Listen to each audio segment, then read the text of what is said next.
கண்விழி தேனவன் காணவில்லைங்கிற மாதிரி பீகார்ல ஓவர் நைட்ல 35 லட்சம் வாக்காளர்களை காணவில்லைங்கிற தேர்தல் ஆணையமே சொல்லியிருக்காங்க.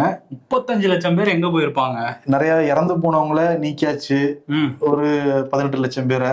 அதே மாதிரி ரெண்டு காடு வச்சிருந்தவங்களும் நீக்கிட்டாங்க. இதெல்லாம் போக 35 லட்சம் பேரை காணோம்னு சொல்லிட்டு தேர்தல் ஆணையமே சொல்றாங்க. 35 லட்சம் பேரை காணோம். ஆமா. இப்ப என்ன நடந்துகிட்டு இருக்கு பீகார்ல? பீகார் சிறப்பு தீவிர திருத்தம் வாக்காளர்களை பண்ணிக்கிட்டு இருக்காங்க, முடிச்சுக்கிட்டு இருக்காங்க. மொத்தம் எவ்வளவு வாக்காளர்கள் இருக்காங்க அப்படின்னா 7,90,00,000 பேர் இருக்காங்க. இந்த 90 லட்சம் பேர் தான் 35 லட்சம் வாக்காளர்கள் காணாம போயிட்டாங்க. அதுக்கு தேர்தல் ஆணையம் என்ன சொல்றாங்க அப்படின்னா, இல்ல இல்லாம இடம்பெயர்ந்திருக்கலாம்.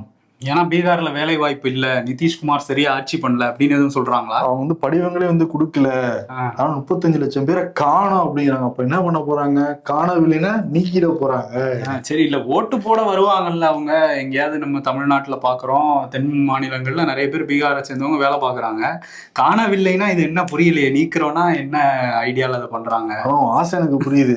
ஜனநாயக கடமையாற்றுறதுக்கு ஒருத்தர் சென்னை வேலை பார்த்துக்கிட்டு இருக்கவரு ரயில பிடிச்சி பீகார் போய் வாக்களிச்சு இல்ல அது கடமை இல்ல, அது வேற விஷயம். அது அவங்க கையில இருக்கு. இவங்க நீக்குறாங்கன்னா அது எங்க போனாங்க என்ன? இப்ப இத சிபிஐ விசாரிப்பாங்களா 35 லட்சம் பேர் எங்கன்னு? 35 லட்சம் பேர் ஒரு மாநிலத்துல இடம் பெயர்ந்திருக்காங்க அப்படின்னா அந்த கவர்மெண்ட் ஃபெயிலியர் தானே அது தெரிய வருது. கண்டிப்பா. ஏன்னா அதுதான் அவங்களே சொல்றாங்க. இப்ப 20 வருஷமா கிட்டத்தட்ட இவங்க ஆட்சி தான், நிதிஷ்குமார் ஆட்சி தான் நடக்குது. அவரை தான் இப்ப பிஜேபி முதல்வர் வேட்பாளரா நாங்க அறிவிக்கிறோம்லாம் சொல்லிக்கிட்டு இருக்காங்க. அது தெரியல. ஆனா அவர் ஆட்சி சரியில்லைன்னு தானே இதுல இருந்து நம்ம புரிஞ்சுக்க முடியுது.